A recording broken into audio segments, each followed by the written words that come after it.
time to check out a Stan Kraychik mystery, Book 5. Author, Grant Michaels. Publisher, St. Martin's Press, New York, 1996. Narrator, Eric Aust.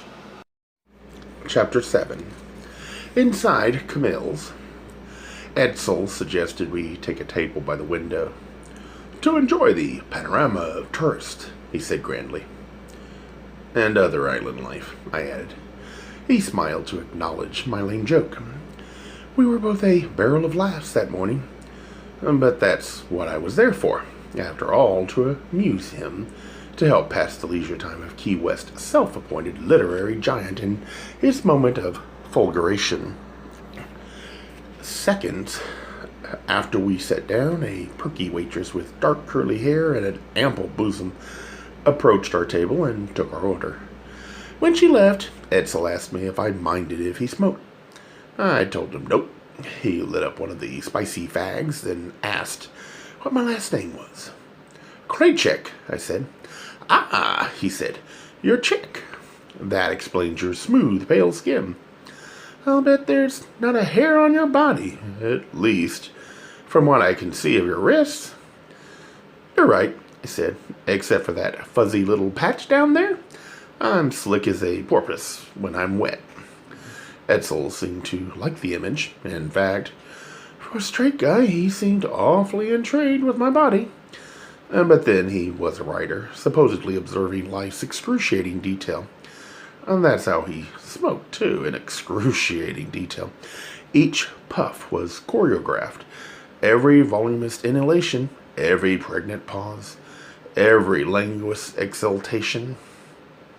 Edsel said, "Are you attached?"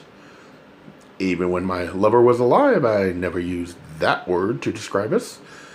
"You had an open relationship, then?" "No," I said quickly. "At least, not by choice. Would I ever overcome the guilt that the plain Jane with the once barren sex life, had been the one to break the spell of monogamy between us?" "Did he die recently?" said Edsel. "Last summer. AIDS?" "No," I said, getting defensive. Even in that special horror of gay life, I hadn't quite earned first-class citizenship, for my lover had not died a tragic and heroic death in the front lines of battle. There had been no lingering, no chance for me to care for him, to make amends for all our petty strivings and misunderstandings, to hold him until the last flicker of energy left his body. Instead, my lover had been extinguished like a hapless bug, a victim of impromptu and immutable physics. Moving vehicle against a live body equals death. "No," I said again. "He had an accident." "I'm sorry," said Edsel. "Me too," I said. "Well, let's talk about more pleasant things. What's it like to be a famous writer?"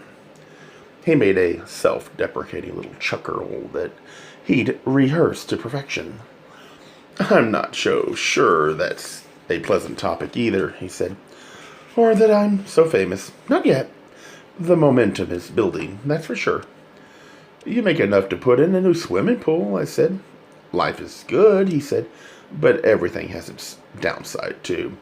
That pool will cost a fortune to maintain, and I'm not sure where that money is going to come from." "Royalties," I said. "Eventually," he replied, "but my agent is often late with the checks, and the publisher's sales figures are always jimmied in their favor, of course. So by the time I see any money, I'm in such debt that it's all spent already." "Aw, poor little bestseller." "But your books are everywhere," I said. "You've got to be doing all right." Edsel smiled, the smile of the knowing. "You have no idea," he said. "But what will really put me over the top is a movie deal. Or, better, a TV series. I'm working on one now, a pilot that should put that woman on primetime television to rest once and for all." "I kind of like her," I said. "You do?" said Edsel. "She's amusing." "Who needs amusing?" he said. "There's no grip to the show. There's nothing to worry about. No one has anything to lose. It's like playing connect the dots. It's pap." "And your stuff is stronger," I said. "My stuff, as you call it, is about life and death." "Maybe network television isn't ready for life and death." Edsel smiled. "You need to expand your vision. Stan, get Boston out of your bones. The waitress arrived with a heavily laden tray. My 3 waffles were arranged on the plate like a small teepee over a mound of fresh fruit, with more fruit arranged copiously around the edge. I poured the warm syrup over everything and eagerly prepared my fork for its first crunchy plummet. Then I looked toward Edsel and saw before him a small bowl half filled with yogurt, sprinkled light with granola. It wasn't exactly a life-and-death breakfast for the life-and-death writer he claimed to be. "Enjoy," he said to me. "You too," I said with feigned heartiness. His breakfast looked like punishment rations. Then the chirp of a cellular phone came from within his satchel. He took the call and said yes, he was at Camille's, and yes, it was okay, and then he hung up. "We are about to have company," he said to me. Then he tried eating a couple of spoonfuls from his bowl, but he seemed to have difficulty swallowing. Finally, he said, "What do you do in Boston?" "I'm a hairdresser." Edsel grabbed for his water and took a hasty gulp. Perhaps I wasn't manly enough to be having breakfast with him after all. "The famous author come wildebeest hunter. Any hobbies?" he said quickly. "Needlepoint," I said, hoping to nourish his worst fears. He shuddered. "Really?" "No," I said, "but I have done some amateur PI work." "Really?" Edsel said again, but without a shudder. "Yeah, with the police." "Mm-hmm." Well, he said, sounding relieved that I had some vestigial testosterone in my blood. "What a coincidence that you found Augusta's body yesterday." "It was a silly way to kill someone," Edsel added, fairly singing. "Just like something on television." He toyed with his yogurt. He really didn't want to eat it. Then continued, "Still, Augusta's death has generated some excitement around here. Something different from the tired old routines of abuse and recovery. In our cloistered little world, someone actually had the guts to kill another person. That's real life and death." Outside the cafe, I saw Laura Hope parking a small motor scooter on the sidewalk.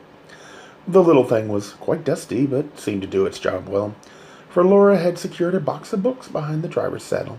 She hauled the box into her arms, then entered Camille's and scanned the place for Edsel, though with her dark sunglasses she had difficulty seeing indoors. She finally saw him and came to our table. She glanced vaguely at me and focused herself on the writer. "You didn't tell me you were with someone," she said. "I didn't mean to interrupt your breakfast, but when I called just now it sounded as though it was all right, and I—" Edsel Sham put up his hand to silence Laura. Then he moved his yogurt aside and pulled out a pen. "Just lay them out," he said, patting the tabletop in front of him, "and I shall bestow my enchanted mark upon them." Laura quickly set up a stack of books. Then she took one copy, opened it to the title page, and placed it before Edsel. While he signed it, she prepared another book. Having applied his money-making name to the page, Edsel lifted his pen. With one hand, Laura removed the autographed book, snapped it closed, and returned it to the cardboard box. While with the other hand, she placed a fresh copy in front of Edsel to sign. She moved smoothly and efficiently, shifting the books with barely a pause. I said, "You two have obviously done this before." "We have," she said through her sunglasses. "And I've done this for other famous people, too." And then her forehead creased. "I didn't know you knew Edsel," Edsel answered for me. We're just getting to know each other." He continued signing books as he spoke. "Stan is a very interesting person. He even worked with the Boston police. Imagine that. And he's the one who found Augusta's body." Well, said Laura with forced enthusiasm. "Maybe you'll find her a killer, too." "Maybe," I said. "Were you at the Crow's Nest any time yesterday morning before 8 and 11? Laura froze, books mid-shift in each hand. "I most certainly was not," she said curtly. "You have an alibi." "Who are you to ask me?" she said.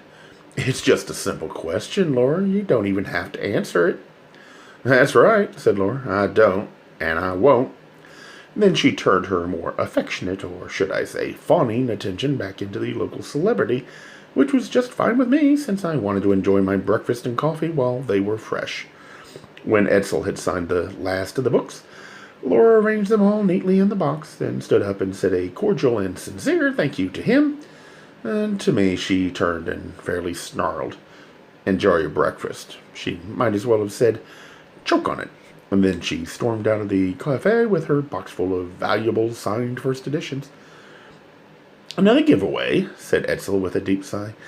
"She and Joshua are always organizing some famous author's trip of Key West, and to pronounce the things, they give away signed copies of books."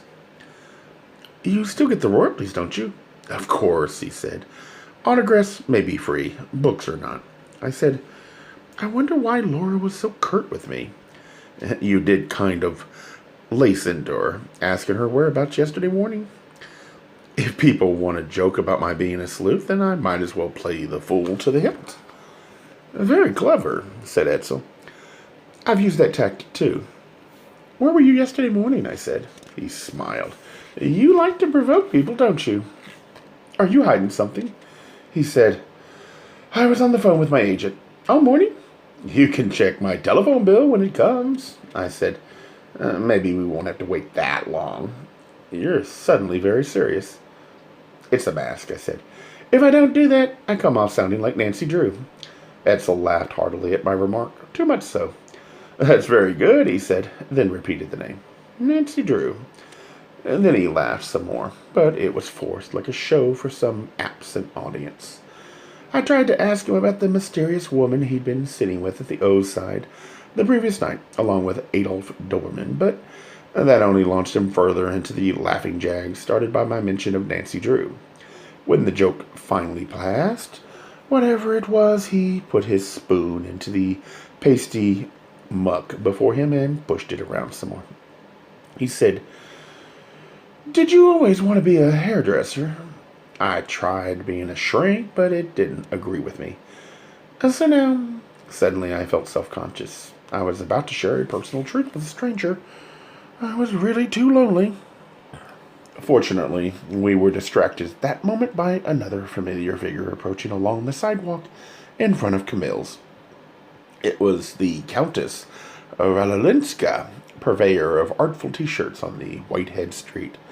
She wore her usual half-tinted glasses, which partly concealed her eyes. That day, she'd fashioned her snug-fitting turban from a silk scarf of magenta, orange, and turquoise geometrics. She was talking on her cellular phone while she sucked at her cigarette holder with its pristine, unlit cigarette. Our gazes met through the pale glass window, and then she quickly averted hers to a shop on the other side of the street. She allowed another brief glance toward our table, long enough to identify my breakfast partner. When I looked at Edsel, I caught him studying me, as though trying to get behind the mask I was wearing for him that morning. "The Countess," he said grandly. "The deposed aristocracy," I replied. "I wonder what she thinks," he said, "now that Augusta Willitt is dead." "Were they friends?" Edsel smiled mischievously. "You might say they ran a three-legged race with Augusta's son between them." "Sounds a bit incestuous." "You'll find a lot of that around here, too," said Edsel. "You almost feel left out if your folks didn't diddle you." That disgusting exchange was broken by the sudden high-voltage arrival of Miss Cozy Dinette in Camille's cafe. "Boston!" she yelled as she entered the place. "Oh, no," grumbled Edsel. Cozy came directly to our table and pulled a chair up next to me. Her sunglasses that morning wore a mass of rhinestone feathers sweeping back off her face into her hair. "Hello, Ed," she said with exaggerated friendliness. Then she turned her attention, heart, body, and soul, to me. "Boston, we got rained out last night." "I know," I said. "Are you coming to the bingo party tonight?"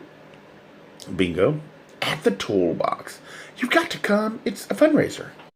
Edsel squirmed irritably in his chair. I said, "Isn't that where we met yesterday?" "Yes," said Cozy, erupting with volcanic verve. "Our place. They have an outdoor cabaret upstairs. I'm singing there tonight. Unless it rains again, I said. Edsel added. We could only pray. Cozy advised him to go fuck himself. And then she said to me, I'll leave your name at the door.